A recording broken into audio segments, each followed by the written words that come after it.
अस्सलाम वालेकुम दोस्तों।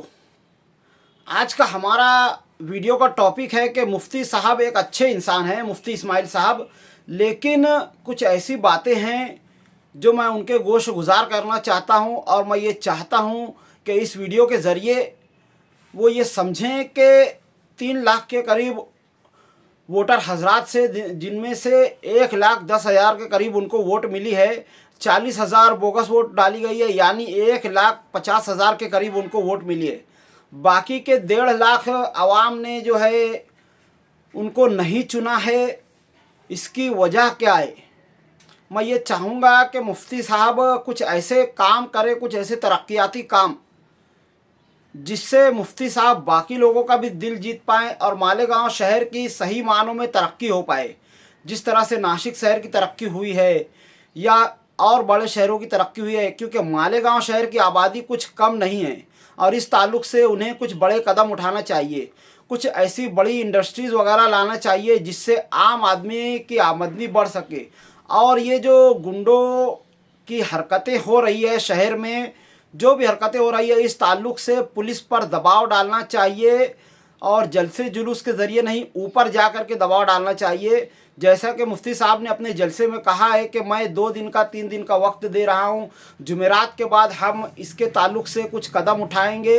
तो पुलिस का भी काम बनता है कि अब ये हारने वालों की चमचागिरी बंद करे और शहर के अमन अमान को किस तरह से कायम किया जाए, इस पर काम करे। शहर में ऐसे हसास एरिए में जितने भी इस तरह के गुंडे हैं, जाहिर है पुलिस की नज़र से छुपे हुए नहीं है, तो पुलिस को चाहिए कि उन सबों को पकड़ के सलाखों के पीछे डाले या उनको रोड पर लाठी मार मार करके उनको उनकी औकात याद दिलाए और उनके मुंह से ये बुलवाए कि मैं गुंडा नहीं हूँ, मैं सिफर सिफर हूँ। और इस तरह की हरकत पुलिस इससे पहले कर चुकी है।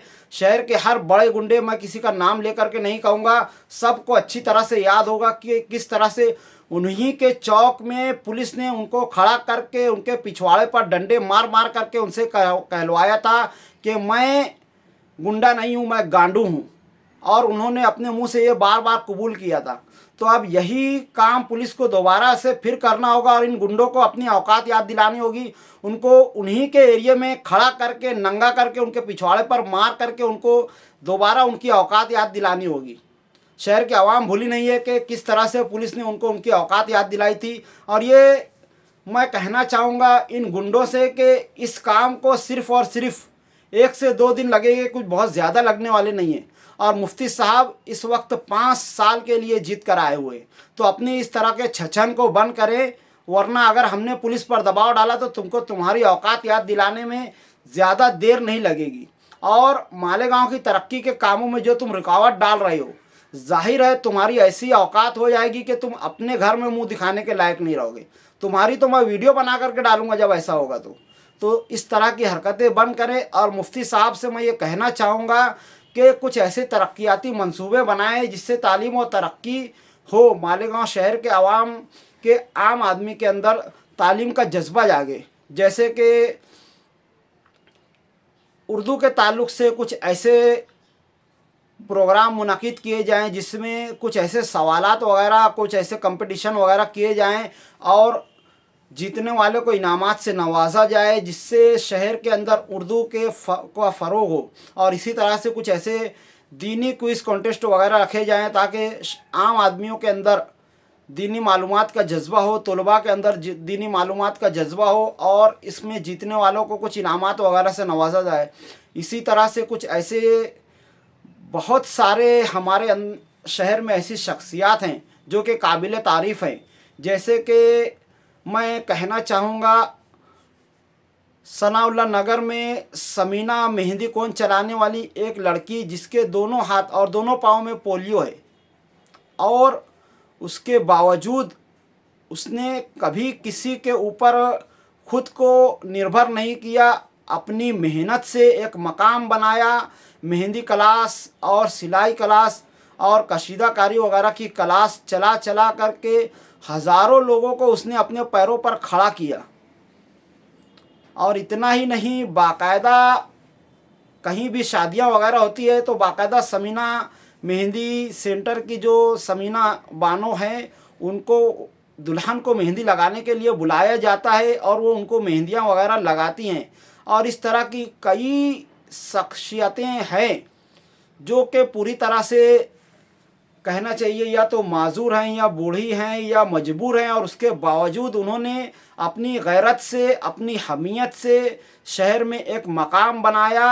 और इतना ही नहीं कि खुद के लिए घर प्लाट वगैरह लिया खुददारी से, बल्कि बहुत सारे लोगों को अपने पैरों पर खड़ा किया। और इस तरह की शख्सियत के लिए कोई ख़ास जलसा मुनक़िद करके इन लोगों की हौसला अफजाई की जाए और शहर के जो निकम्मे, नाकारा, कामचोर, नशेड़ी, गुंडे या जो रिकामे लोग हैं उनको ये पैगाम दिया जाए कि तुम तो इन लोगों से भी गए गुजरे हो। इन लोगों ने अपनी गैरत और हमीयत के जज्बे के साथ एक मकाम बनाया और हज़ारों लोगों को अपने पैरों पर खड़ा किया। तुम लोग नशे के अंदर डूब करके या गुंडागर्दी के अंदर डूब करके या रिकामेपन के अंदर काम चोरी में रह करके तुम एक जानवर से भी बदतर हो, इस तरह का एहसास दिलाया जाए। इस तरह की कुछ मुहिम वगैरह चलाई जाए ताकि शहर में इस तरह के नशे वगैरह का खात्मा करने के लिए आम आदमी के अंदर जज्बे पैदा हों।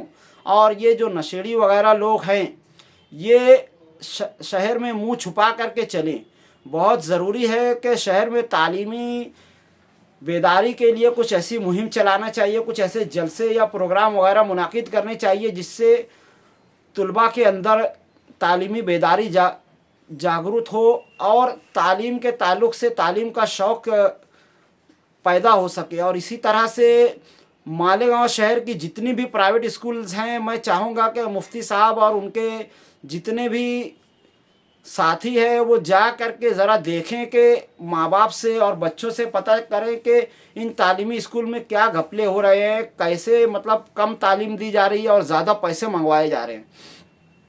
बहुत ज़रूरी है। हमारे शहर की बड़ी बड़ी स्कूलों में जो है 35 से 40 हज़ार एडमिशन फ़ीस ली जा रही है और बार बार महीनों में पैसे वगैरह मंगवाए जा रहे हैं। अजीब अजीब तरह की छछन किए जा रहे हैं और तालीम पर कोई तवज्जो नहीं दी जा रही है। तालीम में अगर बच्चा कमज़ोर है तो वहाँ पर उस्ताद ये कह रहे हैं कि आप ट्यूशन वगैरह लगाएं, कोचिंग वगैरह लगाएं, और ये ज़ाहिर है उनकी पूरी पूरी नाकामी का सबूत है। और इस ताल्लुक़ से मैं चाहूँगा कि हमारे शहर के लीडरान ख़ास तौर से मुफ्ती मोहम्मद इस्माइल साहब इस जानिब भी तवज्जो दें।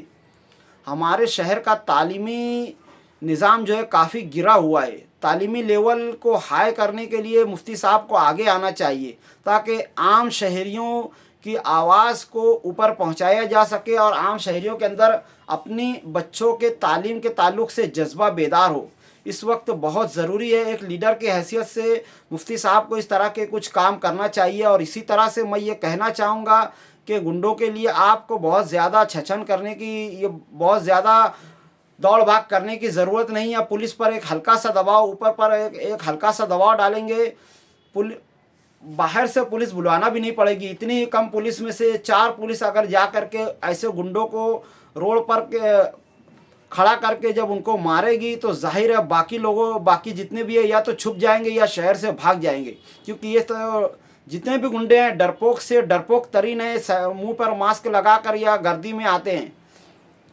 अकेले आने की इनकी औकात नहीं है, बगैर हथियार के आने की इनकी औकात नहीं है, सही तरीके से बात करने की इनकी औकात नहीं है। तो इनसे डरना या इनके ऊपर ज़्यादा तवज्जो देने की बहुत ज़्यादा ज़रूरत नहीं है। पुलिस पर एक हल्का सा दबाव ही काफ़ी होगा। और पुलिस वालों से भी मैं ये कहना चाहूँगा कि आप अपनी ज़िम्मेदारी को समझें। शहर में कुछ दिनों से जो हरकतें हो रही है और आप इस तरह से खामोश हैं तो आवाम को अच्छी तरह से समझ रहा है कि आप लोग किस पार्टी की तरफ से हैं। अगर आवाम खड़ी हो गई तो आपके लिए काफ़ी तकलीफ़ होगी। और मैं नहीं चाहूँगा कि मैं अपनी वीडियोस के ज़रिए या फिर मुफ्ती साहब के ज़रिए कोई ऐसी तहरीक चलवाऊँ कि जिससे आप लोगों को ऊपर से प्रेशर आए और आपको वो काम फिर से करना पड़े। इसके लिए आप चाहिए कि आपको अपनी अथॉरिटी का इस्तेमाल करके उससे पहले ही उनकी औकात याद दिला दें। तो आज की वीडियो में इतना ही, मिलते हैं अगली वीडियो में, तब तक के लिए खुदा हाफिज़। अस्सलामु अलैकुम वरहमतुल्लाहि वबरकातुहू।